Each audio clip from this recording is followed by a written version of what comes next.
Look for the good. Look for the good. I know. Let's play the remedy. That way I don't have to worry my life away.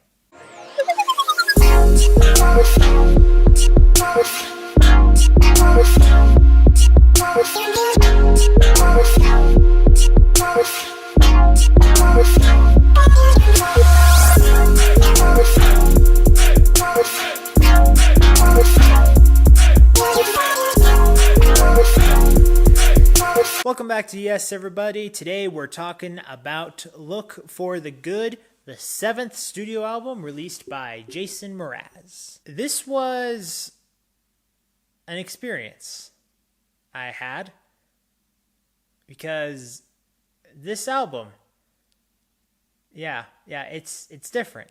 A lot of you probably are thinking that Jason Mraz, if you were to describe what is his music style, well, some of you might go into the pop category, and you would be right. Some of you would go into the singer-songwriter category. You'd also be right. Some of you would probably say beach rock. You'd probably also be right. And what do all those things have in common? There's a string attached to them, like if you were to put one of those boards up where one thing leads to another and it's all connected. And somehow that all string together also links to reggae music, which I was not totally surprised by, but taken back that it was going to be the whole album. Wowzas. So the question has to be asked, is the reggae music okay in this album? For the most part, I would say yes. Does it lead to a better album? Not necessarily. I will say there are a number of ideas that are very clever. Not ingenious, but I will attribute clever. As I mentioned before, and I don't know if everyone's going to share this opinion about this album, but I think the reggae music works out just fine. I don't think anybody out there is going to think, wow, reggae, what a different twist for Jason Mraz. I think a lot of people can believe it. I don't know if anybody anticipated it, but I think a lot of people can believe it. If you want probably the best song example of the reggae turn for him, go check out the song My Kind. I think that one may convince you that this is an okay direction for him. And having said that, I'm going to continue with the positives that I have to say about this album first. I think my favorite song in this album is Good Old Days.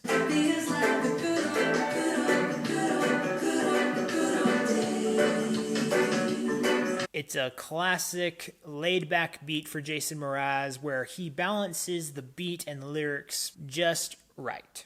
And I find it funny that it's spelled D-A-Z-E.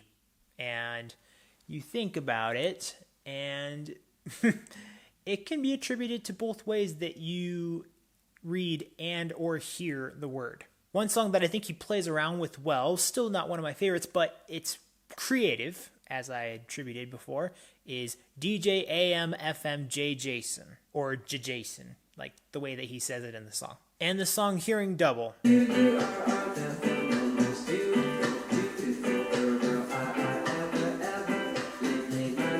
Now, this is a song where I feel like, this almost is like a playful stutter in a way.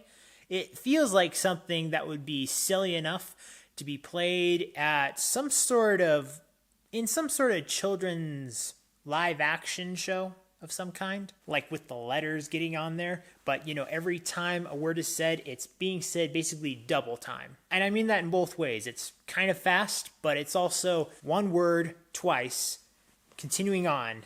Da-da-da-da-da, da-da-da-da-da. And I'm sure there's some people who are going to think it's weird and annoying, but for those who can kind of take a joke or can at least have a sense of humor within their music, I think you'd have fun listening to this. Those are probably the highlights I would mention best. Next, we have songs that are kind of a mixed bag. The song Gratitude. This one has a peculiar first verse. It feels kind of self-important, even though it is trying to give you perspective on the idea of something that taught him a lesson where then he found gratitude. The second verse works out great. And then the third verse, I'm a little I get what he's trying to say, but I'm a little perplexed by it. The other thing where I have kind of a torn feeling on in a multitude of songs is when he tries to use the whole love, not war thing, which I'm for, but you have to execute that message in a particular way, and I'm not sure if Mraz nails it on the head quite there. It comes off more of a cliche rather than the definite inspiration for the song. That message can be attributed to the second song in here, which is called Make Love, which also has kind of a weird sound to it. If any of you have ever played baseball, you know the difference of how you would feel a baseball versus a softball. Now, a softball looks like it would be more intimidating because of how big it is, but it's really not that dense. Whereas a baseball, now they are made differently, but a baseball is so contained and compact that even though it's smaller, you know you're getting a wallop of more impact. And this song feels more like a softball. It feels like it is big, but it doesn't feel like it's taking up all the density that it should. Going along with the love, not war, which kind of leads into kind of just promoting harmony, which I'm totally for as well. The next song would be You Do You. This one is, it's fine. It's fine. The problem is it has a feature by Tiffany Haddish, which her verse, I don't want to say it's bad, but I don't enjoy it because of two things. One, it feels preachy, and two, it has nothing to do with the rest of the song. I don't like it when verses do that. Even if she was on topic, I'm not sure if her feature itself would have lent anything of merit to make this song even keel or elevated. Something similar can be said for Sister Carol, who is featured in the song Time Out.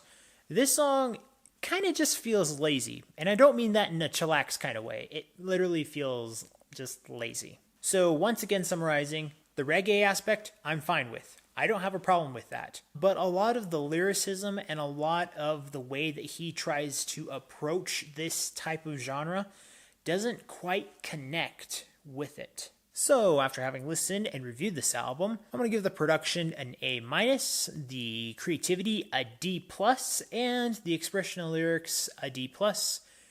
And would I recommend this album? It's okay.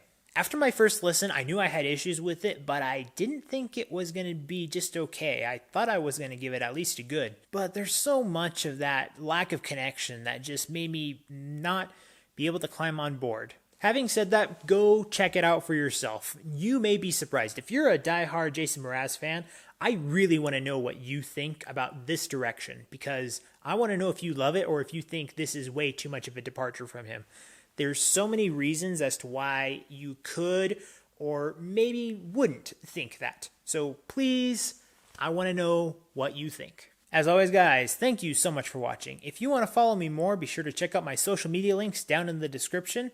And don't forget to leave a like for this video, and remember to leave a comment down below if you want to engage with me. If you want to discover, promote, and review the best in entertainment, be sure to subscribe to this channel so you can get that yes in your life. See you next time.